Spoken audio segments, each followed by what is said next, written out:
Today's session is a kettlebell flow, so I'm using my 6 kilogram kettlebell. It's best to keep it light because we're going to be using it throughout, and we're working and focusing on stability. So the heavier you go, the poorer your form's going to be. So should be feeling between our bodies and the floor. And don't worry if you're not feeling these points, because we're going to go through some postural cues in a second that will get you better connected. So you want to feel the connection underneath both feet equally, and then you want to feel it underneath the sacrum, or the lumbosacral junction, so the junction between your lower back and your pelvis. You want to feel it underneath your TL junction, which is the junction between your upper and lower back, underneath both shoulder blades equally, and underneath the back of the head. So we're just going to work our way up from our feet. So as well as feeling the connection from equal side to side, so if you're not feeling that, have a think about which one is feeling more connected and try and get them a bit more balanced. And also try and think about the connection from side to side of each individual foot. So if you feel like all your weight is on the outside of the foot or on the inside, just try and get that weight distribution a little bit more balanced between the sides of an individual foot and front to back as well. And then we're just going to work on the pelvis. So to get that better connection between your pelvis and the floor, so lumbosacral junction. So we're just going to start by rocking our pelvis. So tilting our pelvis backwards and forwards. So pulling the spine away from the floor and then sinking the spine in towards the floor, pulling it away and sinking it towards the floor, pulling away, sinking. So going back and forwards, and then you want to find the neutral spine, which is the midpoint between the two end ranges. So you don't want to have your spine caved into the floor, and then you don't want any gap as well. So you want the spine to be flat on the floor. So that should be your neutral spine, and with that you should feel better connection between your lumbosacral junction and the floor.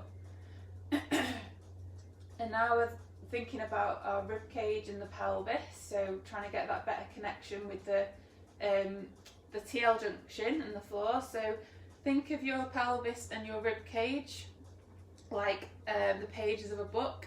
So you want the pages to be parallel, so you want them to be closed. You don't want the pages to be open, because when they're open you get this flared rib appearance and you get an arch in your lower back.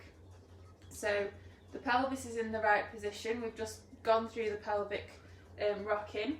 So what you're going to try and do is close the pages of the book, but try and close the pages that make up the rib cage down towards the pelvic floor. So you're going to try and pull those down towards the pelvic floor and not let them be in this flared position here, so where the ribs are flared and you've got this gap underneath your pelvis, your lower back. So pull the pages together, close the book, and you should feel a better connection between your TL junction and the floor. And now we're going to work our way up to the shoulder blades. So you want to feel the shoulder blades equally from side to side, and you also want to make sure that your shoulders aren't pushed forwards or up here, sort of towards your ears. So we're going to try and get the shoulders into a more neutral position, which will get your shoulder blades better connected.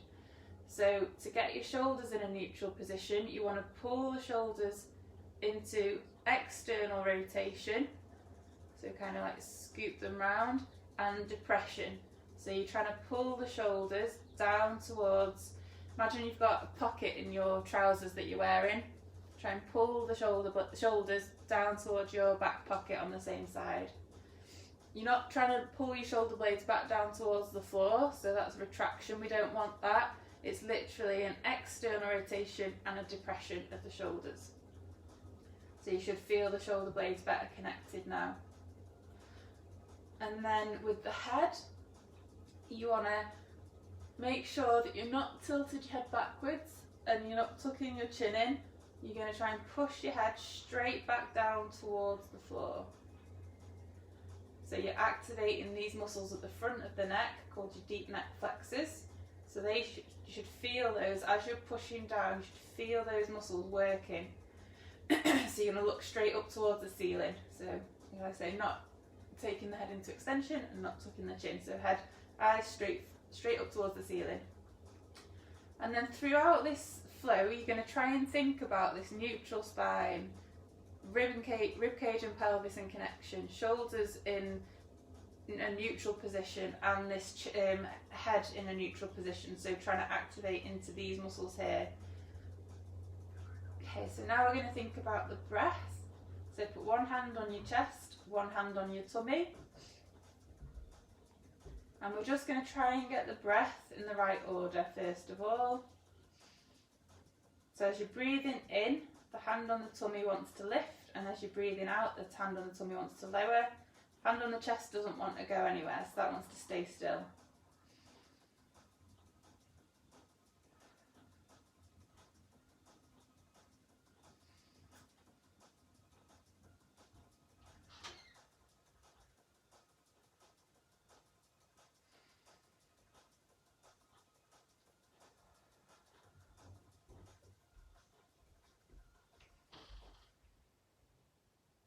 So really focusing on the breath, focusing on the order, so trying to make sure that we're not breathing up into the chest. So we're just trying to get the diaphragm working again. So the diaphragm, when you breathe in, should go downwards, and then that should create this pressure in the abdomen. So that's why the abdomen should lift as you're breathing in and lower as you're breathing out.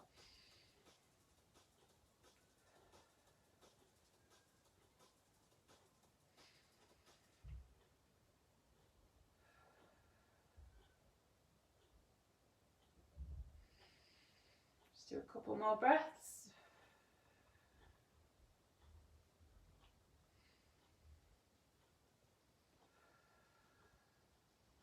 So now we've got the breath in the right order, we're going to work on our 360-degree diaphragmatic breath. So when we breathe in, the diaphragm should go downwards, but it should be active the whole way around. So the whole diaphragm should be working properly, should be breathing into 360 degrees of the diaphragm, so that all the muscles in the abdominal wall are activating at the same time. So put your hands around these bony bits into here, so at the front of your hips you want to bony bits, so try and grab hold there, grab hold around the sides with the web of the hand and with the thumbs into the back. So now we're going to try and activate the muscles. So if you cough, wake the muscles up, feel those muscles expand. And now as you're breathing in, they're the ones that you want to feel expanding underneath your hands as you're breathing in. If you're struggling with those muscles, just cough again. Wake them up, poke them a little bit. So sometimes they just need waking up, so you're just going to poke them, let your brain know where they are.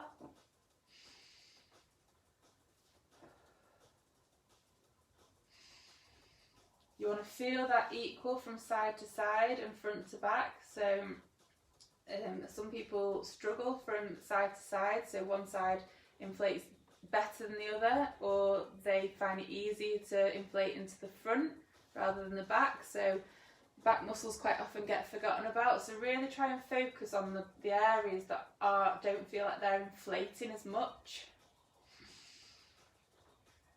And if you concentrate on those bits, then you will be inflating into the other bits as well.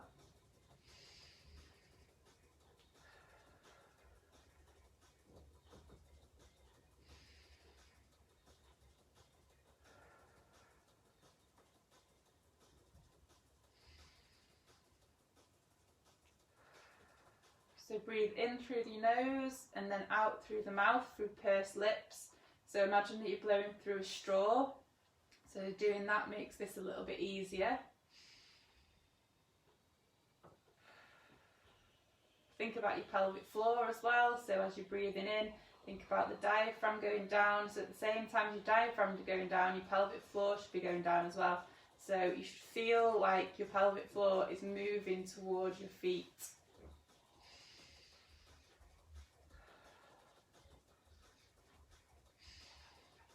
And now we're just going to work on our 360-degree breathing with a brace. So when we're doing things in our lives that need more stability, so when you're carrying the kids, doing the shopping, when you're lifting weights, you need to be able to create that 360-degree breath, and you need to be able to brace and breathe at the same time.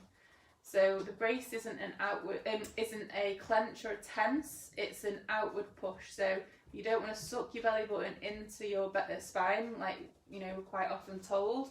That's not how we do it. It's an outward push. So you're going to create that 360 degrees of breath. And then to create that outward push, you're going to pretend or imagine that you're farting. So you're going to do an outward push, like as if you're going to fart. And then keep those muscles active as you're breathing in and out now. So you're keeping that brace.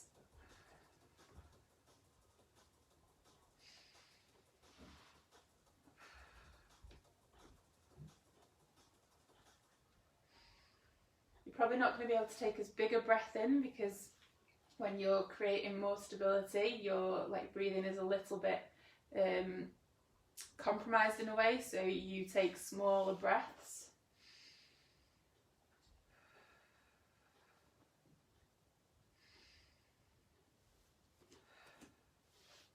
Okay, so now we've got the breath in the right order, we're fully connected, we've got the 360-degree breath, and we've got the brace. So we're just going to start with the flow. So you're going to take the kettlebell in one hand, and we're just going to start by doing some scapular pushes. I'm going to take it into the other side so you can see a little bit better what I'm doing.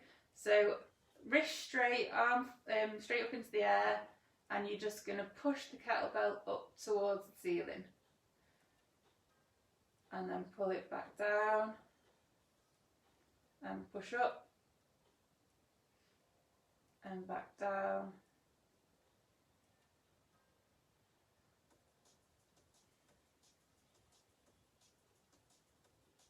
So keep doing that, so pushing up towards the ceiling.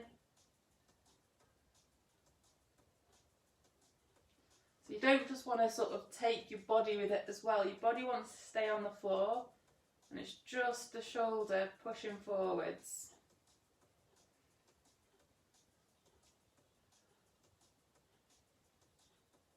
Let's do a couple more on this side.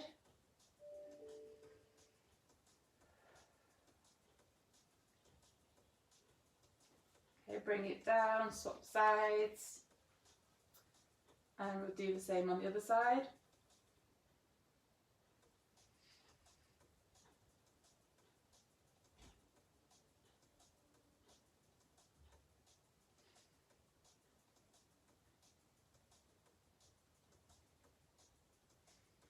Keep pushing up towards the ceiling and lowering. Keep breathing at the same time. Let's do one more. Try and keep your wrist straight as well while you're doing this. So now we're going to keep that in the air, and we're just going to start lifting the feet. So alternating feet into the air with the knees and hips bent.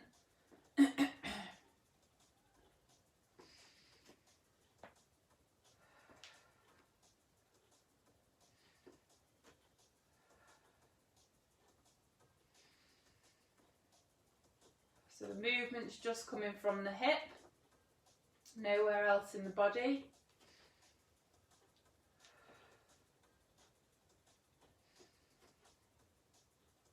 Nice and controlled movements with the legs. And now we're just going to take both legs into the air. So you're going to need to create your brace, so 360-degree breath and your brace. lift the legs up into the air. Because what you don't want to happen is to lift and the pelvis to tilt forwards. So that wants to stay in that neutral position. So we're just going to lift and lower. Lift, lower.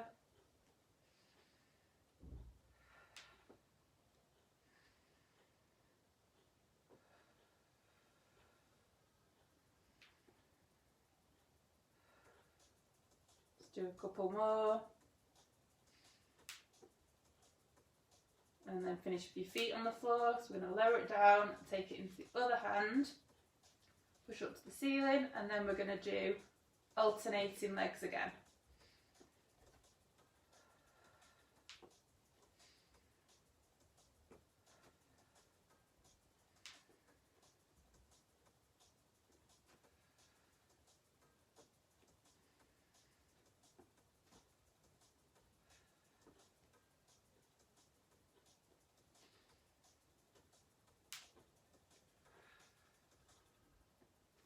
So just teaching the body how to flex and extend the hip without anything happening in the lumbar spine and the pelvis.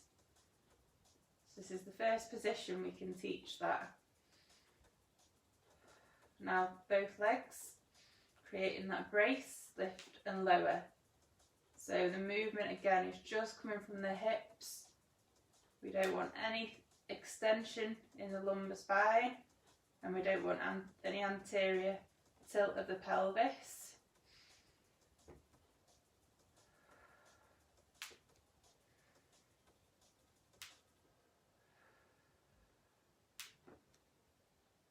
Okay, so swap sides again, give that left arm a rest, and we're just going to do some punching again on the right side. So punching up to the ceiling.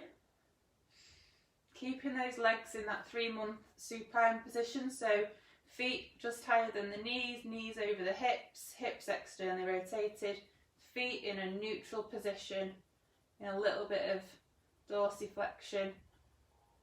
So punching up to the ceiling with that right arm.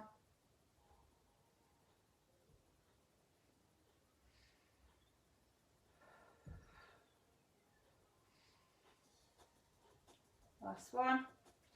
And now we're just going to do alternating legs from 3-month supine. So lowering one leg at a time, lifting the other.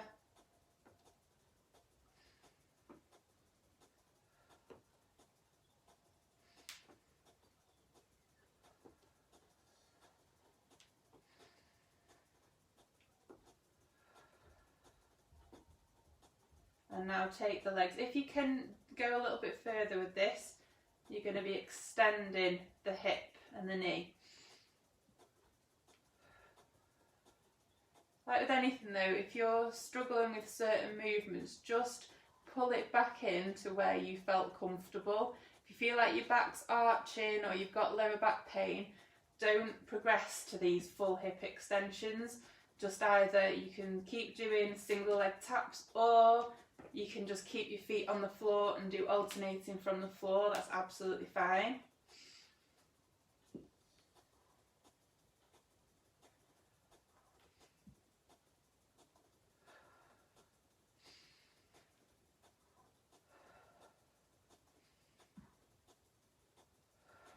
Focusing on keeping that lower back on the floor in a neutral position, ribs and pelvis in connection.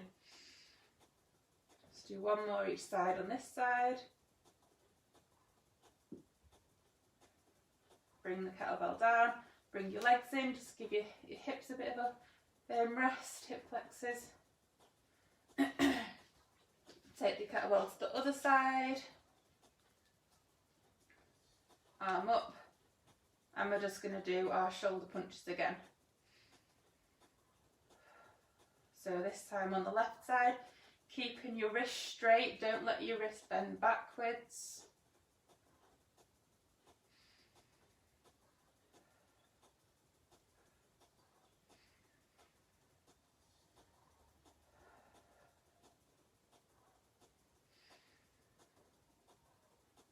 Let's do a couple more. and then alternating toe taps.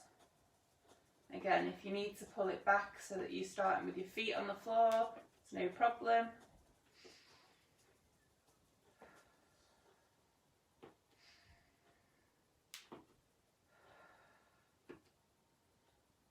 Or if you can, take the hips and knees into extension.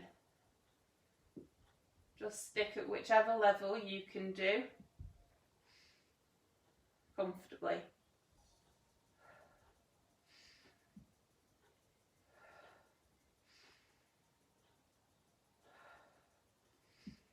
Let's do a couple more each side.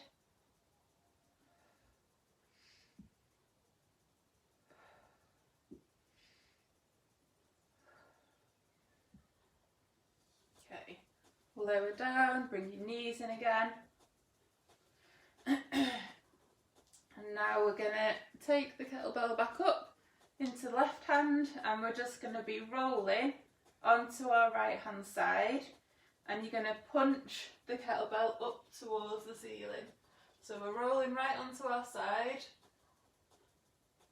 and then back, but nice and controlled. So when you twist over, you want to make sure that your body comes as one, so you're not just going pelvis then shoulders, or shoulders then pelvis. So this wants to be like a Lego body, it wants to move as one. When you lie on your side, you want to make sure you end up with this gap here so that you've got a straight spine, and you want to try and control the movement so you don't just flop over. So back into the left hand,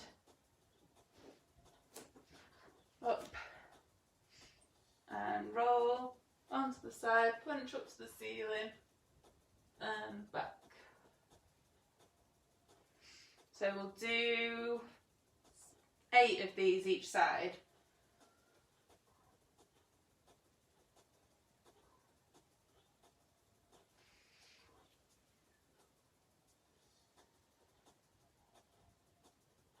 So keep doing those.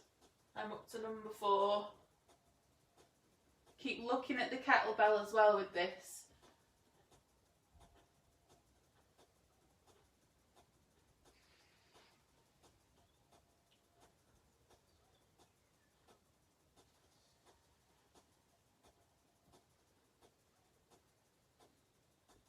Last one on this side. Bring the kettlebell down. Swap sides. Now we're going to be rolling onto our left side, looking at the kettlebell, holding it in the right hand, keep the wrist straight. So we'll do 8 of these.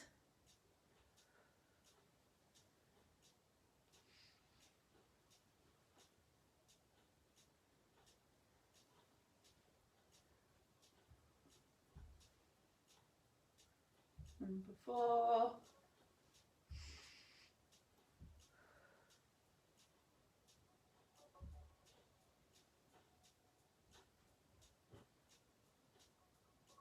Six.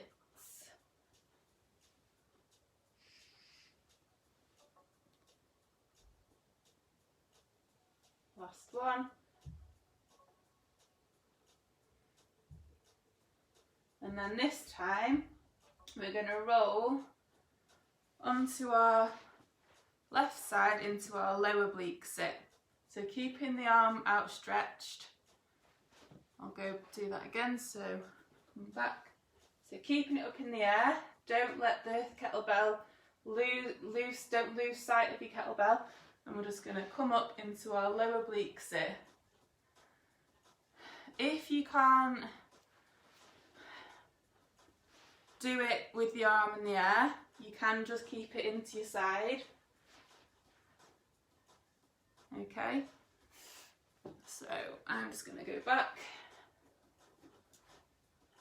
put it up into my lower oblique sit, and I'm going to hold it here, and then I'm going to go from lower oblique sit into high, low, high.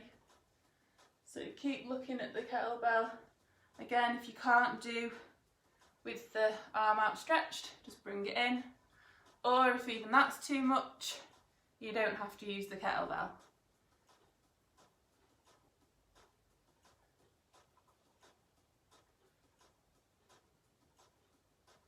Let's do a couple more.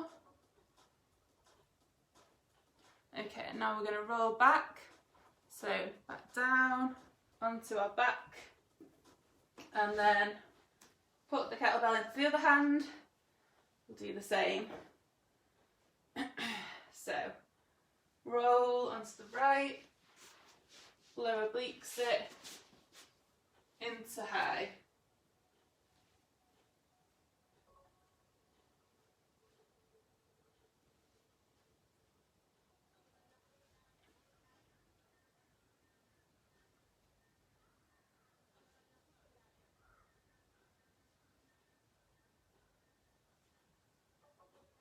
Let's do a couple more. And then bring the kettlebell down into both hands. So I'll show you. So in this tall oblique sit, kettlebell into both hands. And then we're just going to rotate the hips so the knees are up to the ceiling. And then rotate the other way. Rotate hips. When you're in this tall sit position, make sure you are tall and you're not rounded like this. So we want to try and make sure the upper back is flat. Rotate the other way.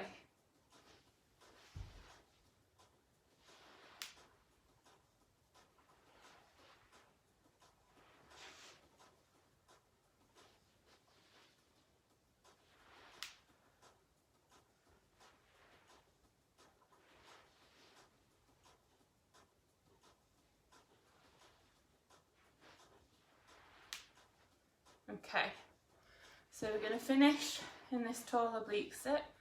Still hold the kettlebell, so you can either hold it down or up. And then we're just going to lift, so we're going to hinge forwards and lift. And down. Lift. Down. So try and make this very, very controlled,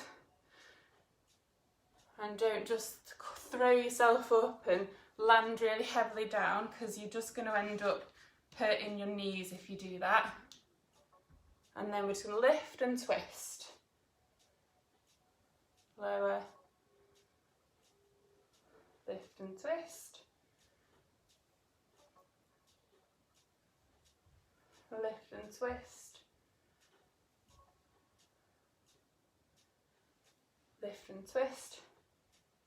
And then on this last one, we're going to lift and twist and pull the right leg round into a high kneeling position. So we're going to lift and twist into this high kneeling. Okay, so I'm going to be here.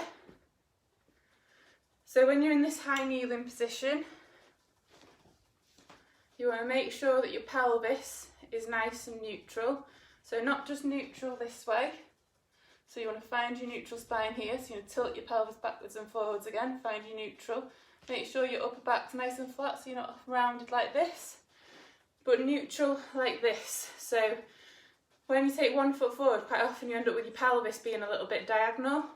But we want to make sure the pelvis is in line with the floor.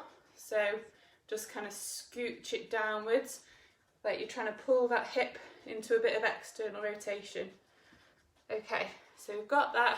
Get hold of the kettlebell again, and we're just going to hinge backwards. Feel that stretch down the back of the right leg. If your left leg's forwards, then you'll feel it down the left leg and up. When you're hinging, try and hinge the hip so you don't lose the lower back.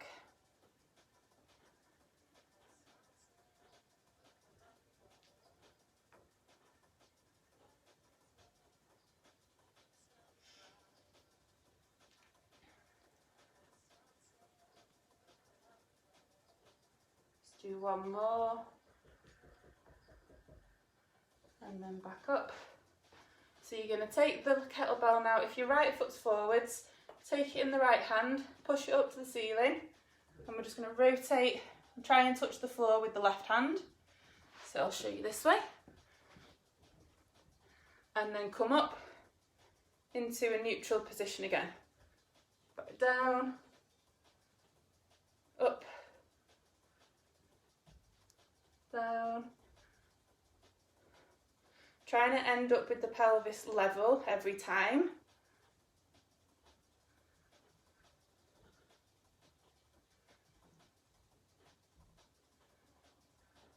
Last one.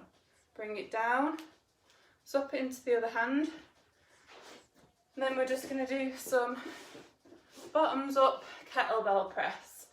So keeping that pelvis down and then trying to lift. So turning the kettlebell so its bottom is facing up towards the ceiling. If that's too hard, then just turn it the other way and you can just do presses like that. So this is quite a tricky one. Really great for shoulder stability. Up. Ooh, wobbling all over the place.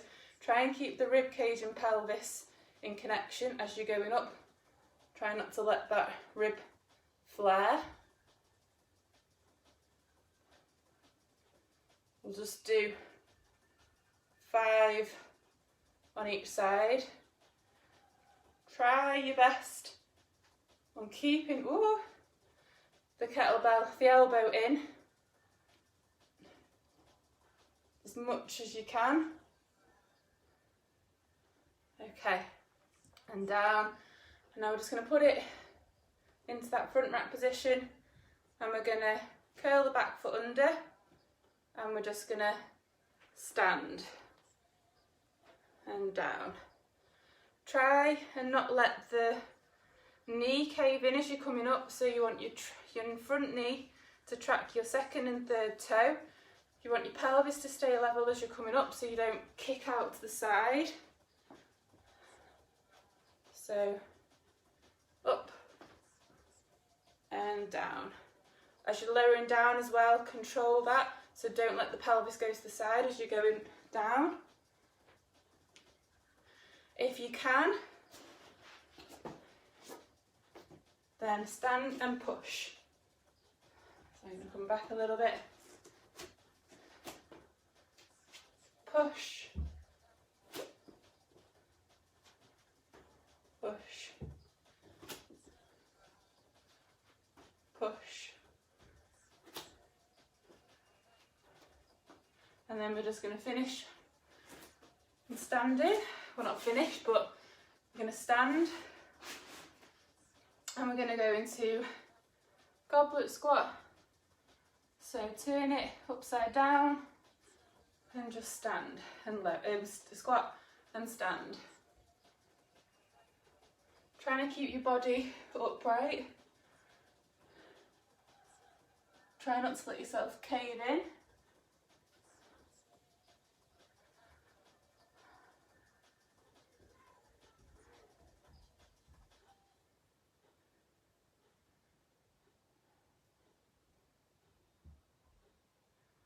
Last one. Put the kettlebell down. I need to come back a bit. So you're just gonna go from your squat, put your hands down, walk your hands out into bear, down into quadruped.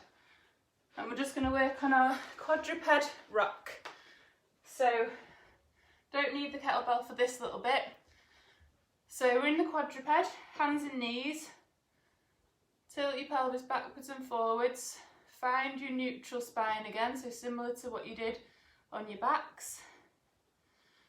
Active shoulders, so we're going to push the floor away, pull the shoulders into external rotation and depression again, so you're activating through here. And then we're just going to work on trying to keep neutral spine, but working on getting some upper back extension. So this is a flex position, and it's what a lot of us fall into because we sit all day long. And what we want to create is extension, So the opposite of the flexion in the upper back, but without losing it into the lower back. So rock your pelvis backwards and forwards, and then we're going to try and aim to pull the upper back down towards the floor. So you should feel this part of the spine lowering and start to mobilise. If you feel like you do that but then you just do the anterior pelvic tilt, try and keep your upper back where it is and just pull the lower back and the pelvis into a more neutral position. So once you've got that, and it's not something that you're going to be able to maintain probably, so you're going to have to constantly think about it and constantly make readjustments like I always do, because my thoracics are my weak point. We're just going to rock backwards. So this is another great way to retrain hip flexion and extension without losing it in the lower back, without extending and flexing the lumbar spine, which is what a lot of us do when we squat, or even when we sit, so standing to sitting or sitting to standing. That's like the most basic squat. So we want to retrain that. So otherwise, if every time you flex your hip or try to flex your hip, you just do this. So every time you try and sit down, if you just do that movement, you're going to end up overloading your lower back. So keep doing that. And as you come forwards, you want to make sure you don't go into this lumbar extension and flexion as you go back.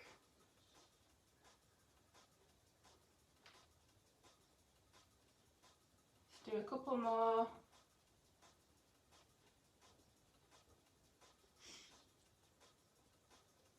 Last one. Okay, so now just take your hands a bit more forwards, keeping your neutral spine, keeping your upper back flat. Bring the kettlebell a bit closer to one of your hands.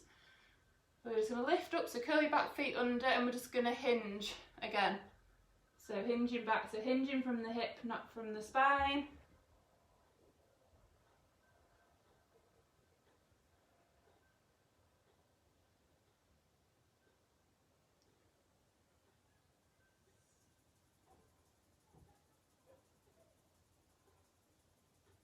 Last one.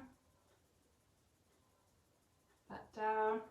A little shake off. And now we're just going to do some pull throughs. So we're going to go up into a low bear, and you're just going to pull the kettlebell through from one side. Place your hands, then pull it through on the other side. So we're going to try and keep the body nice and still as we do this. So neutral spine, upper back flat. Lift the bum in the air, and then we're just going to pull that through to the opposite hand. And again, try and keep your knees low towards the floor.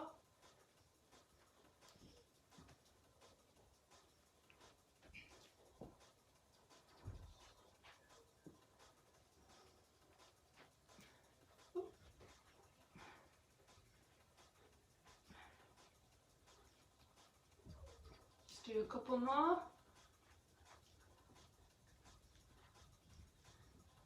Okay, lower down.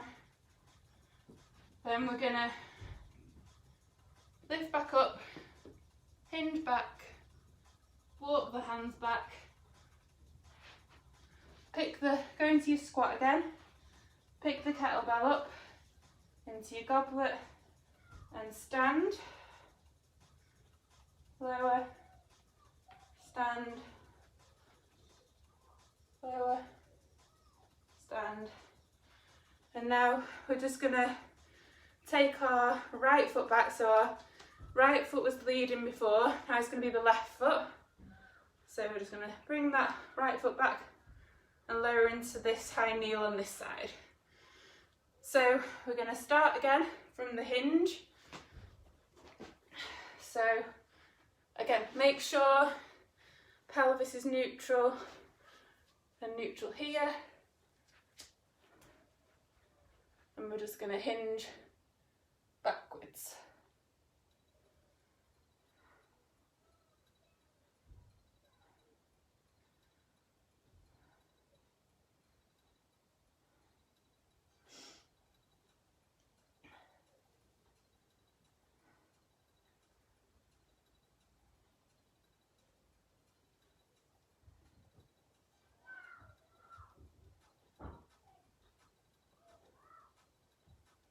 Last one.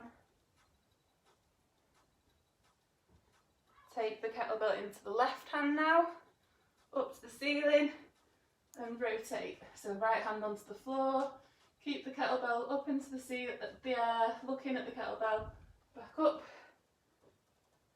and down.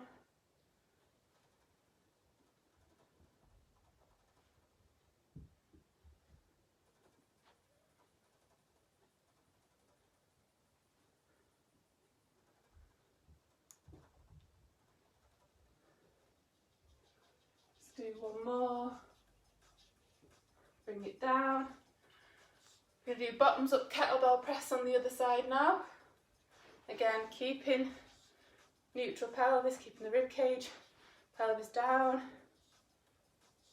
Do 5 each side.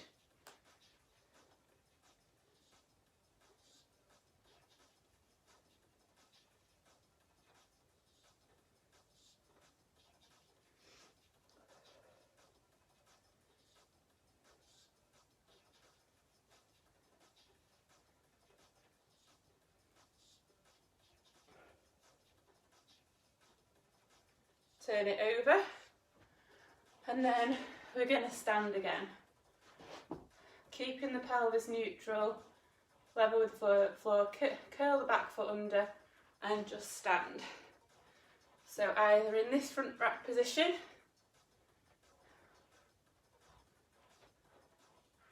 or press up.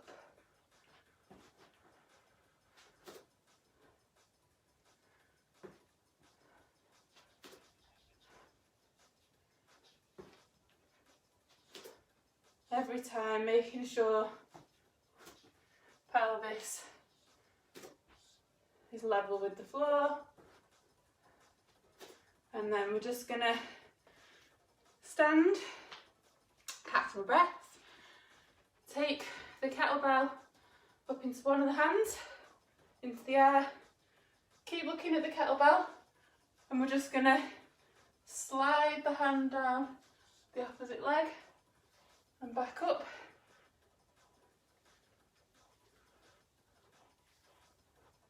Do 5 of these.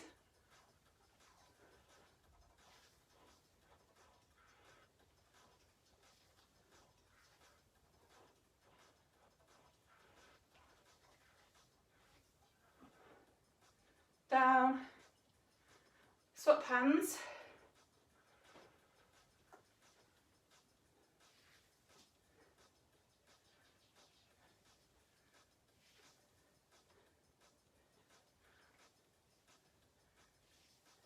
Two more.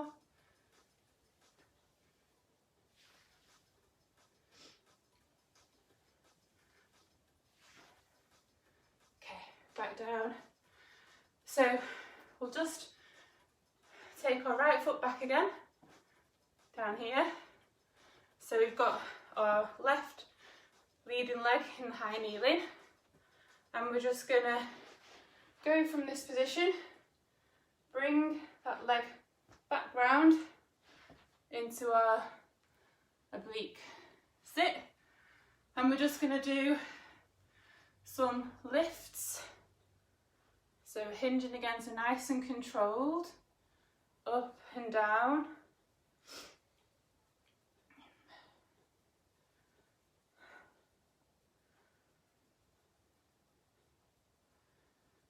So really trying to focus on using that glute to lift and lower really slowly.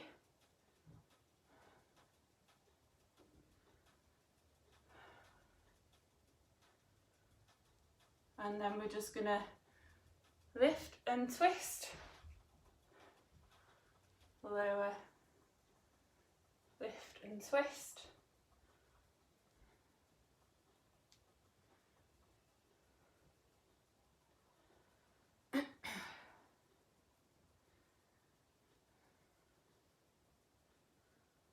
And then we want to lift and twist and bring that leg round again.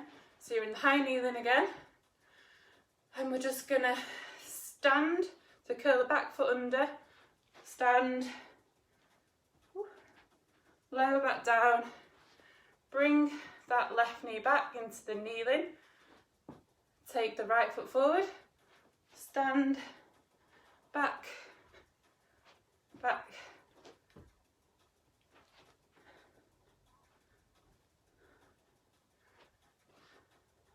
Right foot forward, level pelvis every time. So last one each side.